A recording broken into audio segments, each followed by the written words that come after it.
When you truly say that something is truly expensive, when you genuinely say that something is not truly worth the cost, you're actually talking about yourself in a very real sense. Literally, truly, quite literally. When something has a certain price and you don't allow it to have that value, you're not allowing yourself to have that value. Well, for example, when something costs a certain amount and you say this is overpriced, it's expensive, something's wrong with it. Then, in turn, you also sell something. Offer some services at a certain price, and you'll run into the same thing. People will also tell you that what you do is expensive, that it's not worth it. The connection is insanely direct. When something costs a certain amount, I don't see any difference.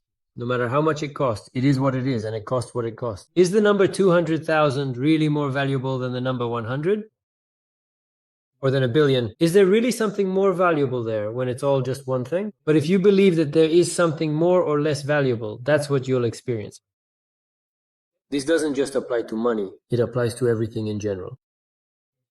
Now, I'm going to start doing this. I'll draw a little. So in general, within the complex and often competitive world of finance, let me remind you that people are typically accustomed to the idea of steadily progressing and growing up some kind of professional or hierarchical ladder, much like they are diligently climbing a long and winding staircase, step by step, towards their ultimate career aspirations. Like first, I don't know, let's say $1,000, then perhaps 10,000, or maybe even 5,000, two, then three, then four, five. In short, it's some kind of stair-step system. First you're a consultant, then a manager. You always have to develop step by step. This way of thinking, it's generally ingrained in humanity, that this is how it should be. In other words, humanity is a system, and it's generally implemented on the scale of all humanity. And people believe that this is how it should be. Consciousness, by virtue of its absoluteness, comes to know itself within this system. And everyone around acts this way too. But in reality, why do I so often say that I am not a teacher, not a master, not a guru, and so on? Because what is there for you to learn or to teach someone? Because everything is one. Every word is just a given. I am not teaching anything. It is simply being spoken, and you are not learning anything. You just hear something and then it happens. It's just some kind of picture unfolding. But imagine, a movie has been filmed. It's playing on TV. Who is teaching whom there? It's just a filmed movie, but it happens. And in the mind, someone thinks they're learning something or teaching someone else. But God doesn't need any of this. He has nothing to learn and no one to learn from. He is everywhere here. He is one. It is one. It knows everything. And it is manifested in all things. And you need, so to speak, not to forget yourself, not to forget who you truly are. But this system within humanity is very engaging. Everyone speaks a language. Everyone believes in some kind of choice, but even within what humanity has, what kind of choice is there really? Everyone chooses which language to speak from those they've been given. All the choices are within the range of options that have been provided. No one creates their own language. Everyone speaks the ones they've been given. Everyone chooses what to drink from the range of options they've been given. Which university to go to, from the range of options they've been given, what clothes to wear, which clothing brand. All your choices consist of the options that have been provided to you. Humanity loves to live in the illusion of choice. They even vote for politicians, that is, among the options that have been provided. Among those options, yes, exactly. And yet it's all so obvious. So they came up with a system. They invented money, came up with different things like the education system, a whole bunch of stuff, including this career ladder, the career system, so that everyone would believe in it and depend on it, depend on money. Even God depends on money, worrying that he might run out of it. And that's how they cultivated such a mindset inside people. They show it, show it, show it, show it, instill it, instill it, instill it over and over again. Everyone around believes in it. And that's it. And by the power of absoluteness, they come to know themselves as such. They save up, put money aside for some day. Some people even save up for their own funeral. I live in the bank every day and just can't manage to spend it. It's simply impossible to handle. It just keeps flowing in and flowing in. There's no such knowledge that something ever runs out. Do you ever think about how much you need to breathe today so you'll have enough for tomorrow? I don't think about how much I need to breathe today so I'll have enough for tomorrow. No, oxygen is infinite. Money is infinite.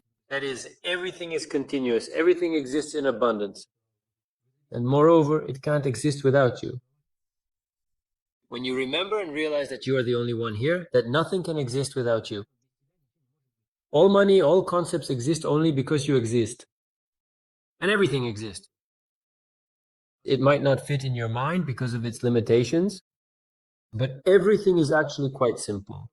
When the body goes to sleep, the world disappears completely. And a new world appears within you, a dream, like a dream, right? So, in fact, there is no real difference between what you see in a dream and call a dream and what you see now and call reality or something like that. It's exactly the same, the very same theme. One arises. Consciousness manifests as this picture here, and consciousness manifests as a different picture there. And as long as you exist, it is within you, manifested from you, and everything is you. And you are simply identified with thoughts, with the character inside the dream that you yourself have manifested. So everything exists in the dream only because you exist. At a certain level, if you move away from all these programs, let's call them programs, like the idea that money runs out or doesn't run out, or that there are illnesses. What is all this? These are just programs, ideas that are embedded in consciousness. And you believe in them, and through that you come to know the power of your own absoluteness. If from birth you were told that you are a billionaire and that money is infinite, you would know it. You would know everything completely differently. If from birth you were taught to levitate, to visualize and so on, and were told that it was possible, then you would be able to realize it. Because everything is manifested by the One, and God has infinite potential. There are absolutely no limits. Absolutely no limits at all. So this is the so-called career ladder, and this gradual increase in income. Especially when a person wants, say, to earn a certain amount, like 1,000,000 rubles a month or some other sum, and thinks that they need to do something specific for that. First 100,000, then 200,000, then 300,000, then 400,000, then 5, then 6, then 7, then 8. And only then will he reach 1,000,000. That's madness. These are just completely different points.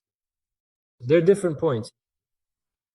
That is to say, it's like, let's say you want to talk to, so 1,000,000 rubles, that's Igor, for example, and you want to talk to Igor, or maybe it's Igor, or maybe it's a banana, I don't know.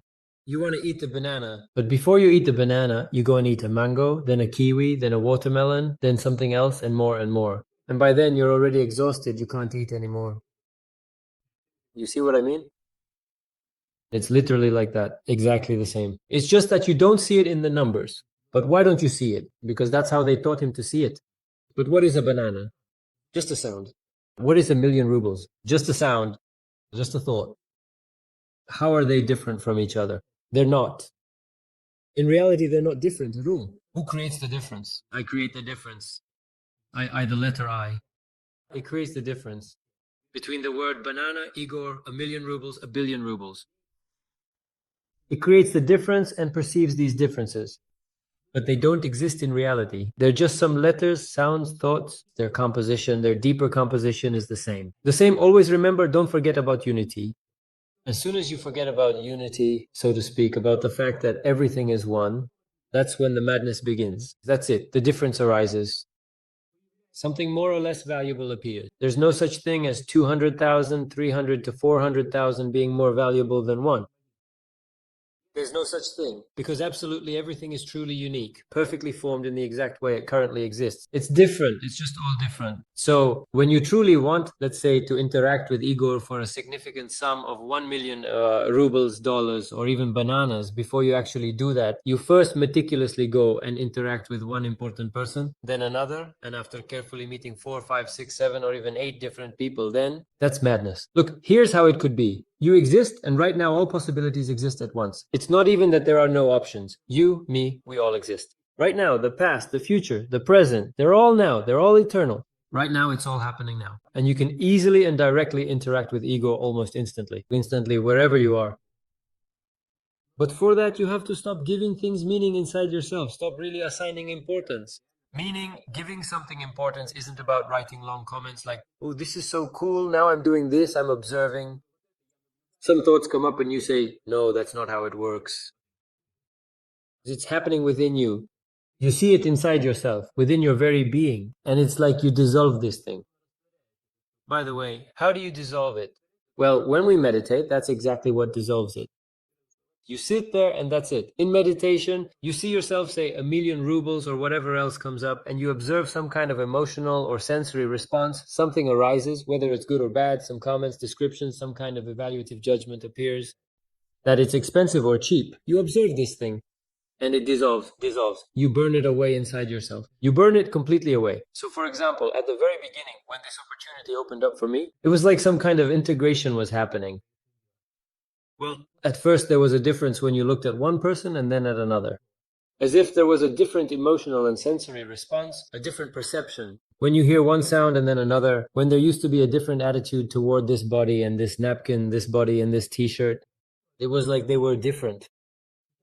Now it's all merged. There are no distinctions between thoughts, between phenomena, and so on. It's all one in experience. And but if there is, and that's just how it happens, you feel that there's some special attitude from someone toward this sound. What is it that creates such peace?